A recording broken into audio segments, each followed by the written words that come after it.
Evening all, as you join us, we have a live crisis happening. We have basically run out of bioflux on Nauvis, and this is obviously a disaster because it means these things will basically lose nutrition. But worry not, we have our automated system, which is basically blaring away. Sorry about the noise.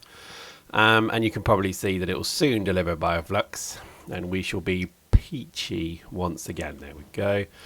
I'll tell you what, if you're not using like sensors and signals and horns and alerts, you're missing out. Because look, that's basically saved me. That has.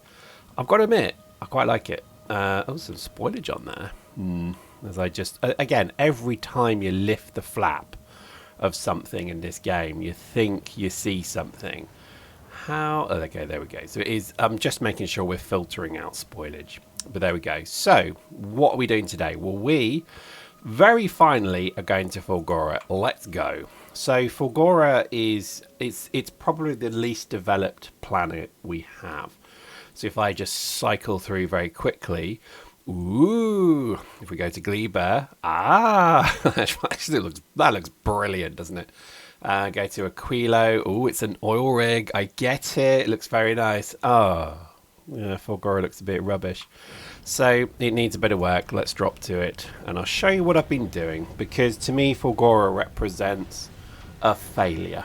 I can't really... Well, I couldn't find a mojo to continue building on it. I couldn't work it out. But I think I've cracked it now. And I'll show you what I mean. So Fulgora is an incredible planet because the scrap mechanic is wonderful. The concept that you have here. Let's just bring my personal conveyance to me. Here we are. There you go. Whoop, there we go. So basically, what we've had in Fulgora for a long time is the starter base, which is fine. It works. It's delivering things when it needs to. But we do have... It's struggling a bit now. Because we have basically full-throated production on Aquilo, it needs to be importing an awful lot more than it has. You can see we're definitely struggling a bit here. So Fulgora remains a bit of a problem. So with this starter base, it wasn't enough. So what we did is we basically built this. This is just a sort of skip monstrosity. So scrap comes in. There's two scraps machines here, both of which are rubbish. I don't like them. We have our initial one here, which again, the idea was scrap is processed, dropped onto the belt. The belt then selects which trash you don't want, and everything else is then filtered. This is rubbish because it's not even doing anything anymore. So I could get rid of it, but for now it's fine. So it's only really a few things that are working. What we do have here, though, this is something Michael Hendricks created, and I thought it was quite nice, but it doesn't work. For me, where I am in the game, it doesn't work. That's no disrespect. It's just the throughput is too slow. So you see here we have basically just not enough throughput. Even when we're sort of initially destroying things like gears and copper wire and ice, and in some cases concrete as well, it's still too slow. It's a good idea, though, because what it does is it just filters onto a bus, and once that bus reaches capacity, it then recycles again. But it's fine, but I think there's got to be a better way to do it. And you see, so what we've done is we've built into a main bus. So this is our main bus here. And everything is then filtered into little miniature cells. You see our little cells here. Quite like this design. I think that's nice. It's kind of like an eternal destruction loop. Think of the girl you dated who you knew would end up in an internal deconstruction loop or destruction loop. I dated a few of those, and I can tell you, wow, when you go and look on Facebook, I don't like Facebook, and I've never really used it. I think if you look, you will find CO Pyrex, but believe me, it's probably hacked and it's not me anymore. So don't go look for it. It's just please don't do that. But it's one of those things that I just don't use because I never really liked it. I kind of liked Twitter when it first came out, and now it's all a bit sort of angry, and I'm not into all that. And I just think it's kind of like social media generally. It's just a pain. Do you know, the only one I actually like is TikTok. And the only reason I like it is because it's dumb. It's like YouTube used to be. I mean, I started YouTube in 2008, I think it was. So again, going really well, isn't it? And I think what's really interesting is Back then, it was just all creative. As I kind of sit and think, it was just pure creativity. That's what TikTok's like now. I mean, I don't mean all the sort of stupid girls dancing, because you can ignore that. But if you're into things like Factorio or EVE Online or just games generally, you'll find some real creative people doing really quite interesting stuff, and I include myself in that. No, I'm joking, but there are some quite cool things out there. I would heartily recommend having a quick look at TikTok, just because I do think it's much more creative. It's less about the money, it's less about building this and that. It really feels like you want to do something creative, you put it on there. Anyway, I digress. Let me try and stick on target. So things like the chips are obviously being produced so quickly. I mean, if you look at blue, I'm surprised how many red chips get created here. Very surprised at that, actually. I know green doesn't. You have to then deconstruct them into green. But you see, we're kind of doing that. So even with our... So let me explain how the loop works. So the loop takes in... It takes an ingest. There you go, great word. Into the system. And just get rid of some legacy stuff that I was obviously trying. And what it effectively does is then has a loop here, which says, prioritize onto the recycling lane. And then when this gets overwhelmed, because it does happen, again, regardless of resource, this is uniformly how this cell works. Once this gets overwhelmed, then default onto the eternal loop of destruction. And what that then effectively does is just completely destroy things. It's not super fast, but it does kind of work. So that's how we're doing that. With red, we've gone a little bit more in depth because we actually need the plastic from red circuits. So we're actually doing that here. And you see we've swapped over the channel, the lane, so that when this gets overwhelmed, it then just recycles it there. So far, I mean, this has been running for, I don't know, 5 hours. It's fine. It doesn't back up. There's one area where it backs up, but we'll come to that.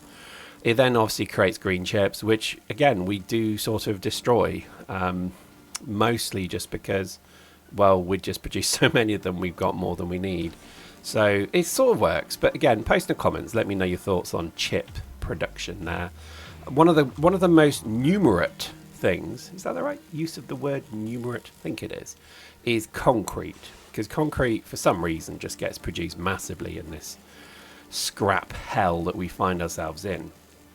So there are a couple of ways you can actually get rid of concrete, but we'll come back to that, because what I've been doing is turning it into refined concrete, which is pretty good. Yeah. Interesting. Why is this defaulted to there? I'm curious. Let me have a look. Yeah, I'm not sure why that's defaulted. I think it's that way around. I want it. There we go. So you see it's producing refined concrete, and that's pretty good. We're using that because obviously a base needs lights in concrete. That's just a given. That's the rule, I think. Doshington came up with that one, and I'm like, yep. It absolutely does. So we're capturing all of the various concretes and stones and stuff like that there. We then have our low density structures. These again just channeled straight into the rocket system, but for now, it kind of works. And here we're just deconstructing. I don't like it. This needs work. You see, this is the original design that was going to have like a sort of a kind of traffic light system that would show how full it was. I may carry on with that, but for now I'm not a fan of it, and we reduce the cell size because actually once you've got beacons you don't need such big cells. So here we have just wire is being internally destroyed. Same with whatever this is. Oh yeah, nuts and bolts. To be honest, there's not an awful lot of nuts and bolts that make it out of the initial deconstruction. So to be honest, it kind of works. So if I come all the way down to the end, then we have, I think this is just plate, copper plate. But again, copper plate is being used elsewhere. So let's just jump over to here. So you see how it works, 1, 2, 3, 4, 5, and down here we have a cell not being used. We could get rid of it, but we've actually just, where we have recycling happening here, we might have the odd bit of iron ore. So we're just getting rid of that. This cell actually probably isn't even used. But again, it's all blueprinted because the idea is, you can then just place this anywhere. And that's actually what we're going to do with this wonderful place we call Fulgora. Is we're probably going to make production on each of the islands, but we'll come back to that. So we have then stone bricks, so we're just capturing them, really. We're not using them. And then what we don't use, we just destroy. Steel. Now, this is where it starts to get quite clever. There's an awful lot of steel created in this process, and it can be overwhelming. It can actually... I don't know if you've ever been overwhelmed by steel, but there's countless times I've stood in my life and I've just been overwhelmed by it. So by having this little kind of destruction machine here, it's quite clever. It takes all the steel and it produces a steel chest. So basically, your recycler is then not overwhelmed. It's very clever. I like this. Again, can't take any credit for this. I saw it on Reddit. So again, you should be on Reddit. And this just then means you can absolutely reduce the amount of steel. And we have it obviously primaried into something where we use it. But as you can see, that is easily handling that. And anything it can't, we go into the eternal loop of destruction. But there again. So water, ice, same again. Eternal loop of destruction just destroys anything there. Works pretty nicely that, and then basically, yeah, that's that one. Fuel blocks, they just, I mean, again, all of this is blueprintable, and we'll come back to, because the plan I think I want to do for Fulgora is going to use all of these blueprints, but we'll come back to that. So here we're producing the fuel pods, the rocket fuel. Now, the way we've done this is we've just literally pumped out of the ocean oil, because this is a terrible hellscape. So basically, we're just literally chonking oil, and then we just crack it. I can't remember where we do that. We do that here somewhere. I've forgotten where we do it. Where do we do it? Oh my gosh, where do we do it? Anyway, forgotten. Can't work it out. My brain. Oh, there we go. So we're just and again, very simple, like not massive amounts of it needed, but it seems to work. Let me just put something onto research. Yes, let's do that one. So basically this thing is producing a huge amount of light oil, and then we have our rocket fuel. And again, what it doesn't use, it puts into the eternal loop of blah, blah, blah. You get that. Same with rock. And then with, what's this called? I can't remember what it's called. My gosh, my brain is completely gone. This is the holmium ore. There we go. So holmium ore.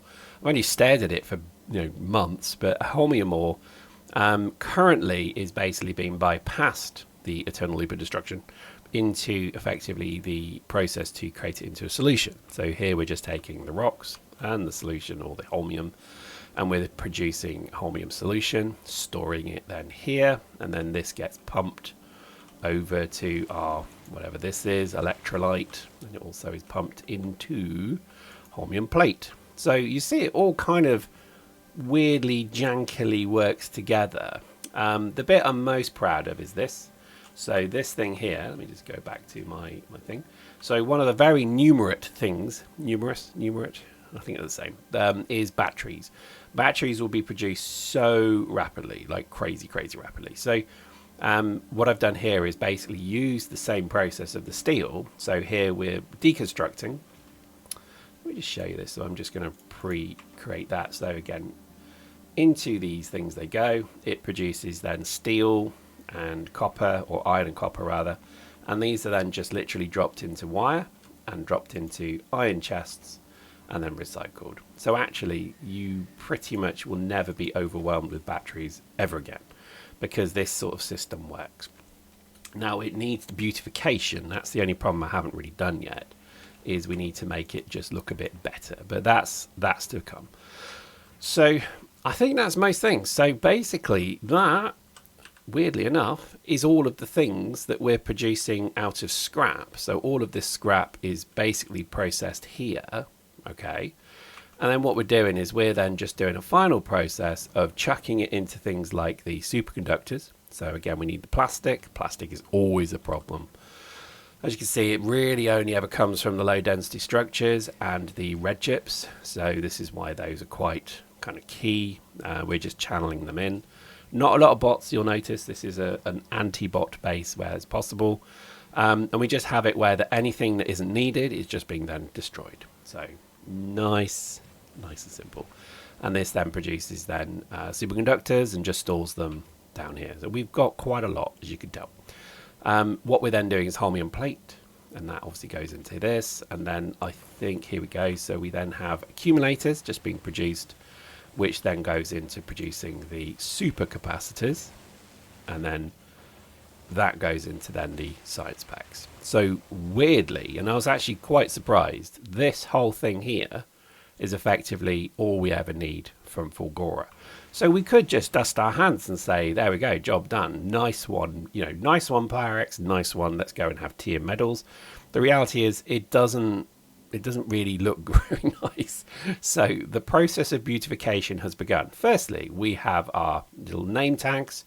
We're going to start obviously building out the other islands. So I think some of these are going to be just well, mining islands. I think some of them are going to be accumulator islands. So you see we've got an ungodly amount of accumulated charge. I mean, that is ridiculous. 114 gigajoules. That is just crazy. So, but we'll keep on with that because we are using it. So I think this is the weird thing. This base is incredibly power hungry. I think it's just, I don't like the look of it. It's so weird, isn't it? When you compare it to like, oh, what we made on Glebo, like I could just sit and stare at that. Like literally, I've got my head in my hands down and just staring at it because it just looks so beautiful. I want that for Forgora. Oh, I should point out Vulcanus I quite like as well. Look at that. It's nice, isn't it? It's sort of structured and interesting and cellular-like. Aquilo looks pretty good. Forgora looks crap. And it's like, right, what do we need to do to solve this? So I think, I don't want to use foundations because that's cheating. And there is something quite compelling about the sort of plateau peninsula method that is on display here. So what I'm thinking is, and are you ready for this? This is kind of crazy. Is we're going to build each island to have some form of scrap production, and then each island will produce a resource with its own rocket silo. Because I think you can do that. This is probably the one place where you can do that without necessarily needing a giant, train network that delivers all the various bits and bobs. Because you can get blue chips, LDS structures, and rocket fuel with a bit of oil, and then that's your rocket system up and running. So if we look at, say, Wonky Donkey Isle, right, basically all we need to do, and I don't think I have any, so let's just see. Let me just, oh, hang on, that's going to help if I actually set up my system. So let's just bung in a silo or two. I don't know if I have any. I guess we do. Good. And then what I'm thinking, just making sure I have those. Yep. Okay, good. So I think we're good. Let's double check. So what we then can do is we could basically build, I don't know where the nearest scrap is. Maybe here. Maybe we build these. I mean, look, there's 50 million of scrap there. So maybe we just go and basically say, right, let's just build in some stanchions. So here's our scrap place. And we just go 1, 2, 3, 4. I'm just doing it rough at the moment. So then we start to build our railway. I actually just noticed you don't need things, protectors, what do you call them? Lightning towers, whatever they're called. So let's just go with that. So that kind of starts the process there. If I just take it to there. Oh man, I didn't mean to do that. Oh well. What we effectively have then is scrap, let's say, being sort of, and I'm just making this up as we go. We will get rid of some of these because we don't really want them. I don't know how much I have though, but that's fine. So what we can effectively do is have scrap kind of being delivered there. And then all of this area here, we have a thing at the moment, what do you call it? A radar outpost. We could then have effectively our recyclers kind of doing this, and then out into, I'm going to just protect them just because otherwise they'll get blasted. Just as I did that, they got hit. Typical. That's very epic. Look at that, arcing into, wow, there's quite a lot going on there. What's that about? Anyway, so we then have our eternal loops of destruction, basically just destroying anything that we don't want. So let's say we just wanted, I don't know, like, supercapacitors, for example. That I think we can do because we'll just use the blueprints from this and replicate them over here. So I don't know, just going to spitball. So we would have obviously, some of these circuits like blue. Actually, do we need blue? Yes, because blue, red. So we need those two at least. We need LDSs and we need fuel. So we're talking sort of 4 machines that we would basically place here, with the end goal being that it just chunks them into a silo. And that means that when a ship comes into orbit, it's basically just going to send rockets from each of these islands. I kind of like that. That might be quite exciting. So I think that's the plan. So I think that's probably what we'll do. We might connect the railway because it might be nice to have a kind of commuting railway as well. But I think for now, I think that's the plan. So, you know, Fulgora Base 1. We then have Fulgora Base 2. And I think now... No, it's not going to let me do that, is it? Let's just do it that way. We're going to have tiles Fulgora Base 3. Because then that starts the process effectively of building something a bit individual into each island. It's got to look beautiful because that's the criteria I have here. But I think generally this kind of feels quite right because it's kind of little bastions in the islands. Anything super small like that, I mean, that'd just be a perfect accumulator, a battery place. I quite like the idea of having a little bit of solar because I know it's absolutely pointless, but it will make me laugh. It feels like Mars. It feels like there should be some form of solar here. So I think that's what we'll do. I think that could be quite a compelling thing to do. Oh yeah, I'm experimenting with this at the moment just to see, because currently, I mean, you can see our power goes down very quickly, but it's about to strike. I mean, look at that. Wow, that's dropping really quickly. Wonder what changed. Look at that. What am I missing there? But you'll see when the lightning strikes, my gosh, it goes up quickly. And I think this is kind of what, actually that's worrying me a bit. Why is that dropping so excessively? Have I done something?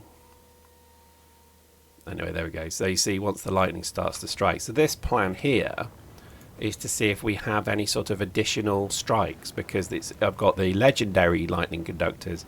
I mean, wow, look at that. That's absolutely ridiculous. So 100 gigawatt, 3.1 gigawatts. No, sorry, 300 gigawatts. Is that what that's telling? No. Oh my gosh. Well, it doesn't matter. It's full. It's full. Absolutely filled up. So I think that's probably what our plan with Forgora is going to be. Join us next time as we continue this build, and post in the comments. Let me know your thoughts, and we will see you next time.